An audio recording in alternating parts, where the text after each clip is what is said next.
What's up, everybody? It's Goomer22 here, bringing you a tier list for the VDL VGC Draft League. If this is something you guys like or content you enjoy, please let me know. And if you guys have like other ideas for this stuff, or if you want to like join in on it or something like that, I think that could be really cool. Do some collaboration. But this is just an idea I thought would be pretty cool, and I want to get your guys' thoughts on this idea. And so basically, what I did is I grabbed the 24 first round draft picks from our draft league, and just wanted to talk about and tier how I think they are as a round one draft pick. So some of the things I like to look at for this stuff is like, is it a Pokemon that kind of has a single mode, only one set, only one ability? Does it need a lot of support? How versatile is it?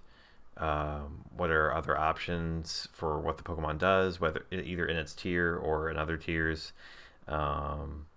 So hopefully I can remember all the reasons why I'm going to tier these mons like I am. But yeah, I say let's just jump into it. And again, like if I'm ranking somebody in C tier or B tier or something like that, it's not because I think they're a C or B tier mon. It's given that it's a round one pick. So it's all relative to that. So all of these mons are amazing, obviously. And maybe some people have some ideas that I don't recognize right away. But even if you do, I'm just talking about generally on any given draft team, do you want this mon for a round one pick? So yeah, let's jump into it. Venusaur Gmax. Venusaur Gmax, I would say, is probably S tier. So a lot of this has to do with the Gmax factor. If this was regular Venusaur, it would probably be B tier, maybe A tier, because it kind of does need sun to do a lot. However, you can run it supportive with like sleep powder or something like that, or something weird like growth. But it doesn't get a lot of coverage moves, but you can do some cool stuff, especially because I think it gets Weather Ball and Terrain Pulse.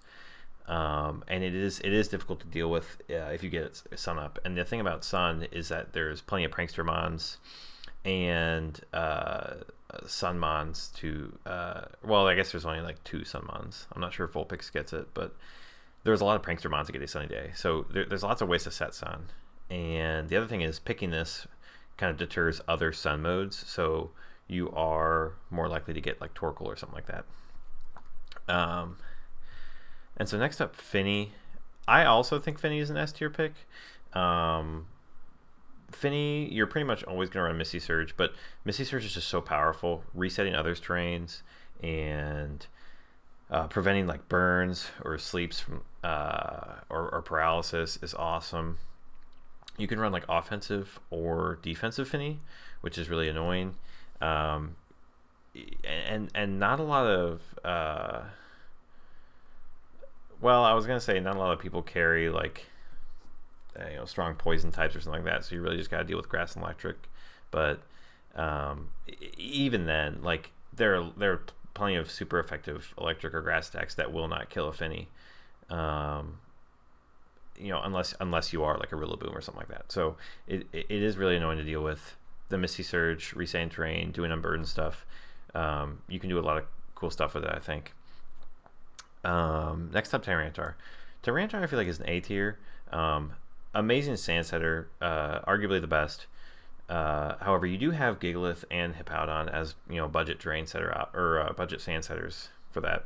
And the other big reason I think Tyranitar is A is that a lot of Pokemon get like, fighting coverage moves, especially like close combat, and it's kind of easy in Draft League to just throw that on a Mon and to have coverage for Tyranitar. So I don't think it's as scary in Draft League for that reason. It would be really nice to get some other, sand abusers though. However, you risk other people picking them up and then getting like a budget sand setter first. So I think a Sand Abuser might be more worthwhile than Tyranitar, round one. And the other thing is, I mean, you can run a Nerve, but it's pretty much only running Sandstream and only going offensive. You can't really run supportive Tyranitar that well. Glacier, this might be a hot take, but I'm also saying Glacier is an A tier in draft.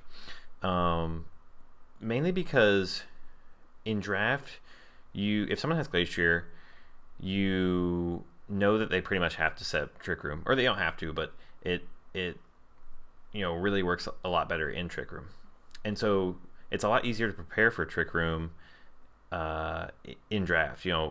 Taunt, Fake Out, Imprison. It's a lot easier to put that on a draft team than just building a VGC team that can cover everything. And so, although Glacier has like insane stats and whatnot, it pretty much is only going offensive, and it really wants to operate in Trick Room. And so, I just think that it doesn't have enough versatility to be an S tier, in my opinion. Dragapult, however, I actually would consider an S tier. You can run special Dragapult. You can run supportive Dragapult. You can set up stuff with Surf. Weakness policy, especially like on Colossal, it's really nice. You can run offensive Dragapult, obviously, or physical. And it's just a really annoying Pokemon to deal with. Extremely fast. Fast Pokemon are awesome in draft because then it forces the opponents to EV for your speed tiers. So that's another reason why it's super annoying. And I just think the versatility really, I think, puts it up here in this S tier because of all the coverage moves you can run, and the fact that you can go physical or special pretty reliably. Landorus, again, might be a hot take, but I'm putting it as A. A lot of Pokemon get ice coverage, especially in the form of Ice Beam, and that's really threatening. You also can only run Intimidate, and so people know what you're running on your ability, and they can also run, like if they have competitive or defiant Pokemon, they can use that ability to kind of deter Landorus from coming in and really hindering his usefulness. You can also just run like a lot of special Pokemon to prevent the Intimidate or something like that. So, and again, like I said, it's pretty much always gone offensive. The 145 attack, you can pretty much always assume that it's physical. It just doesn't quite have the versatility to be considered an S tier in my opinion. Cinderace, okay, so regular Cinderace is extremely good. I'm also going to put A tier. And the reason for that is, one, Gmax Cinderace was still on the table. This is in the order that they were picked, by the way. Gmax Cinderace was still on the table, and if you want, so here's the thing. The only reason you would run regular Cinderace over Gmax is if you want that sun to set the sun, or I guess if you were picking some other specific Gmax, but if you really wanted some other Gmax, I'd be surprised if you didn't take it first round. I don't know. And basically, the limited amount of Gmax options is why, and I guess I'll just do that one right now, because Gmax Cinderace I feel like is S tier, because, and the differential there is because of the Gmax factor. You have so many underwhelming Gmax Pokemon, whereas in tier 1 you have a lot of options, and you're kind of wasting one of those on Cinderace when you could have just grabbed Gmax Cinderace, and now you have a lot more options with your picks. So that's the differential there. But again, amazing Mon, being able to run tons of coverage moves and whatnot. Let's see here.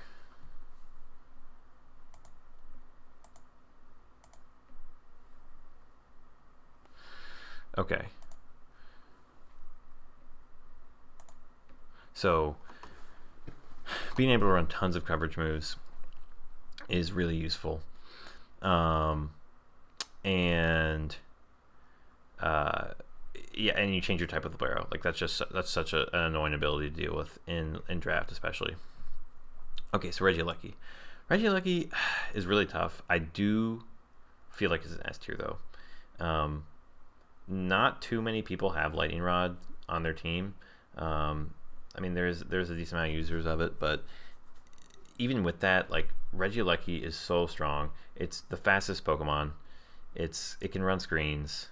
It can do, even though it mostly gets electric moves, I think you can still do some kind of cool stuff with it, and it just forces people to prep for it, and to to target it. It definitely scares people, and the difference between Regieleki and Glacier, like both extremely strong, is that Regieleki doesn't need to set up Trick Room or something like that, and you also have the option of running supportive with screens. You don't have to run.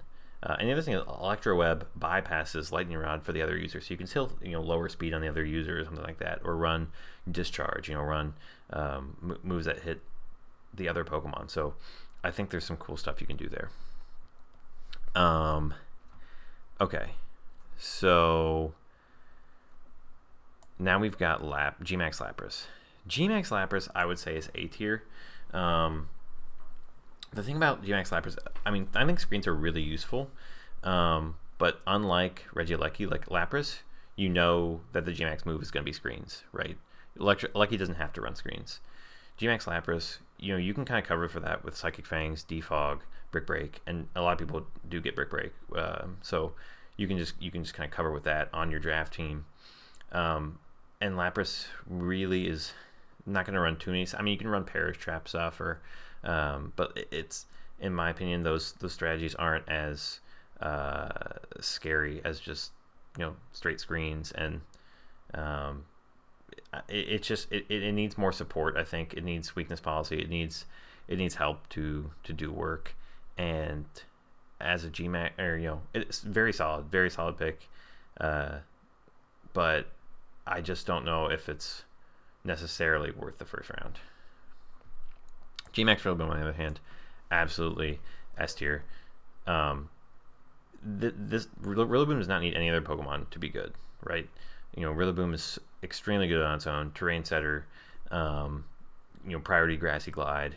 You can run a good amount of moves too. You can run Fake Out. You can run Choice Band, Grassy Glide. Wood Hammer is insanely strong in Grassy Terrain. You can do Knockoff and do supportive stuff. I mean, Rillaboom is just so scary, and the Gmax form especially, like you run that 70 power Grassy Glide, but you then get a 160 power max move, the most powerful max move, just by Dynamaxing and in Grassy Terrain. Like that's it's a lot more powerful than, like, say, Cinderace, who you're running Pyro Ball or Flare Blitz or whatever, 120 goes to 140, but then with the Gmax form it goes to 160. You're only getting a 20 power boost, whereas like you're normally running Grassy Glide Rillaboom, that's only 70 power, max moves 120, but the Gmax form is 160. Like, you're getting so much more bang for your buck by running the Gmax form, and you have that Grassy Terrain boost, whereas Cinderace wouldn't immediately have, like, its Sun boost or something like that. So yeah, I think Rillaboom, extremely good on its own, has some different sets that it can run, and especially considering the other Gmax mons, like, just so good as a first round pick. Metagross, also an S tier pick. As you can see, the tier list is kind of top heavy, and I mean, that makes sense. Like, there are so many good mons to pick in the first round, and they're going to be got earlier, so it makes sense that a lot of the SNAs, in my opinion, were picked up front. That won't be the case always, but yeah. So Metagross, part of the reason I put Metagross up here is he gets some good coverage moves and whatnot, but and he is always gonna go offensive. But Clear Body is such a good ability, and I don't really think you can technically run slow Metagross in Trick Room, or you can run faster one in Tailwind. And whether or not you have Tailwind or not, he is so difficult to deal with. Like, even when you're creating VGC teams, like for Ladder or something like that, like, it's hard to prep for Metagross. Like, you might put a couple mons together and be like, okay, how do I deal with Metagross? Like, not everyone has Urshifu or something like that. Like, Metagross is just so hard to deal with. You do need, I feel like, specific mons to counter it, and so I think that makes it really scary as a draft candidate. And so in my opinion, that's S tier. So Heatran, in my opinion, is kind of B tier in draft. Mons with double weaknesses, Tyranitar, Heatran. Obviously, you can run like Chople Berry, Shuka Berry stuff, but like, and Landorus, yeah, double weak to ice. It's rough when like so many Pokemon get Stomping Tantrum. They can just run Max Quake. Not the fastest Pokemon. You might need Tailwind or something to really get going. I just think there are better picks out there, and it definitely needs support. And obviously, like the rest of your draft, you can pick around it. You can make Heatran good and worthwhile, but just on its face, round one, I'm not sure that it holds up to that. And this might be a hot take as well, but I think the same thing with Moltres, right? So Moltres needs setup. It needs Nasty Plot. It needs like Weakness Policy. There are a decent amount of Pokemon who get like Volt Switch or something like that. But again, you have to pick those and to support it like on its own.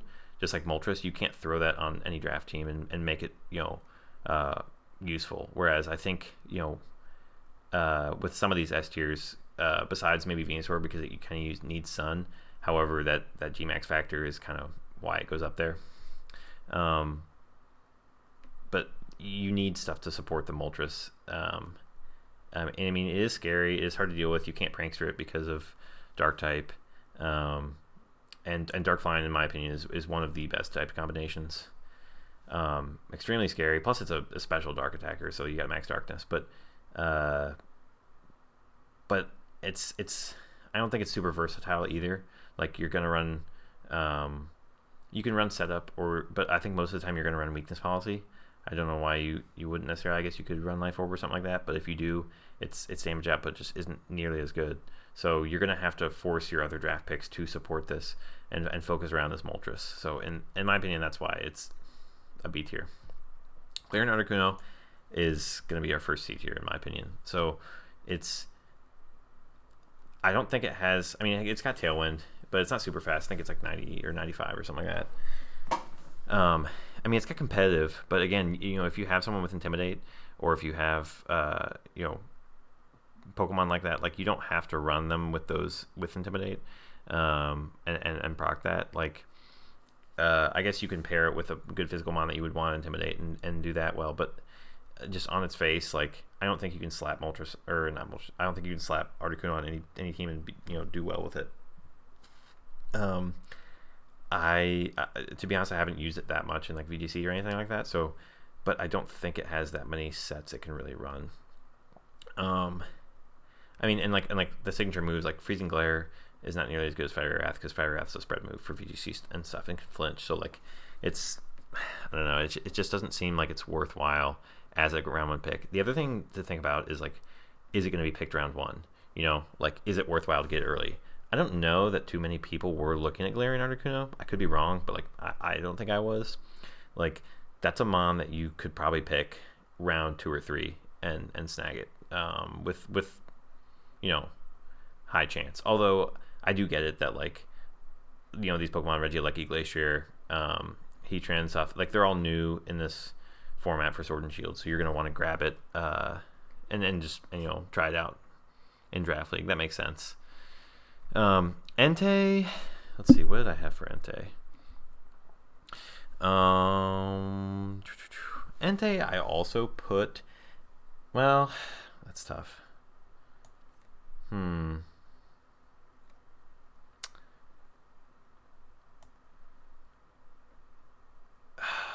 originally I was gonna put Entei as C, but now I'm thinking he might be B actually. No, okay, he goes C, and here's why. This is what I remembered. Is I think it is a great Pokemon, right? He gets Sacred Fire. He can't be burned or intimidated with Inner Focus. Physical attacker, really strong. You can technically run special. I mean, he's 90 base special attack, but like he does get Eruption, so that's really nice. And he gets Extreme Speed. That's pretty good. He gets Bulldoze. Like the thing is, he doesn't get Max Airstream, which is kind of annoying. The other thing is, and this is the main thing, is how many people were actually gonna pick Entei round 1? I don't think that was like, I don't know. I feel like you could very, very easily get Entei round 2 if you really wanted it, and so I think you could waste your round 1 pick on someone a lot more useful or important for your like your draft team plan. And maybe Entei was like the core of your team, and so I guess I get that, but I don't know. I do feel like Entei, like in comparison to all these other mons, yes, like really good, like I get it, but was it going to be drafted by anyone else round 1? Like, could you have snagged it round 2? I feel like, yeah, probably. Are there other Pokemon that does its job? Yeah, I would say so. Like, you can get some physical, fire attackers. I mean, obviously Cinderace has been taken, but I don't know. It's just not. It's just not good enough to be round 1. Mostly because I don't think that it was on people's radar for taking round 1. Like, I think there's better ones out there. Dragonite, I do feel like it's A tier. Dragonite, you can run multi-scale or inner focus, which is really nice because it mixes up which ability you use. I mean, 134 is an insane attack stat. Multi-scale, those are also both great abilities. And you can do a lot of cool stuff with Dragonite. You can run it like it gets Aqua Jet, so you can do weakness policy stuff there. I think there's a lot of cool stuff you can do with Dragonite, and yeah, I don't know if you would have gotten it round 2 either. Like, I think it is extremely strong in this Dynamax format. So I think that's A tier. Okay, this one. So this one is Plain Puku's missed his first round draft pick. So we got this skip Uno card here. And this might be a hot take, but I'm actually going to put Plain Puku's skip as a B tier. And okay, so hear me out. So there might be a couple reasons to skip. I'm not sure if Plain Puku's did it intentionally, but if you skip and then you get back to your next turn, you get to pick 2 mons at once. So like, think about if you were planning on taking Venusaur, right? But then you see that somebody else takes Torkoal round 1. Well, maybe now you're not planning on taking Venusaur. So you skip so that when it gets around to your turn, if they're both available, bam, you get a combo pick, just like if you were at one of the ends of the snakes. So I don't know. I think there's a couple reasons. You also might want to see what your people in your division are taking, so you can counter pick them. Somebody takes Metagross, so you take Urshifu, whatever. I don't know. There could be some reasons for it. I think it's a B tier move in my opinion. I forget what he actually ended up picking round 1, but he was skipped, so that's what we're going with. And I know some of these mons have been traded too, but I'm just going with whatever was initially picked. Okay, so Cresselia, I feel like is probably a B tier. I mean, really bulky Trick Room setter, but again, this is kind of goes back to like the other mons that do its job, right? So the other problem with Cresselia, Cresselia can go offensive, which is nice.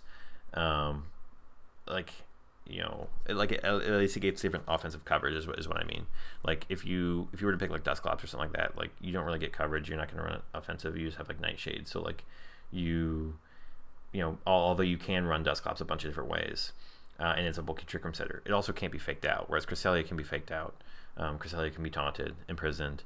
I don't know. I just think there's other mons that do its job, and so you didn't necessarily need to snag it round 1.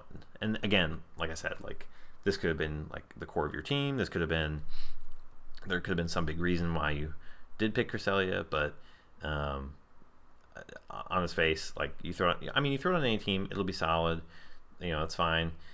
But I don't know. To me, it's just a little bit underwhelming for round 1. Whimsicott, I think, is absolutely S tier. I think Whimsicott has a ton of good prankster moves. It's got Tailwind, Grass and Fairy coverage, which is really nice. You've got Worry Seed. You can turn off abilities, which I think turning off abilities in draft is actually really, really useful, because sometimes people plan their whole strategy around a certain ability in their matchup. And you can do switcheroo stuff. It's just so versatile. Like the versatility and what else does it, right? You can get Tornadus with Prankster Tailwind, but he's the only other one, and so it's what else does what Whimsicott do? You can't grab Cottony and have it do exactly what Whimsicott does. Cottony is less bulky. Cottony doesn't get Tailwind. It's just different. If you want a Whimsicott, you need to snag it now.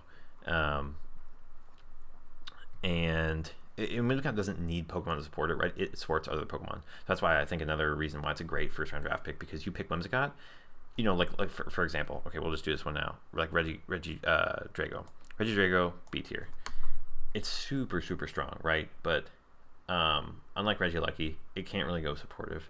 It's pretty much only going to go offensive. Extremely strong, yeah, that's great, but only 80 speed, and Regieleki is 200, so it's you're gonna be moving first, hitting things hard, whereas you might just get KO'd with Regidrago by a fairy or something like that.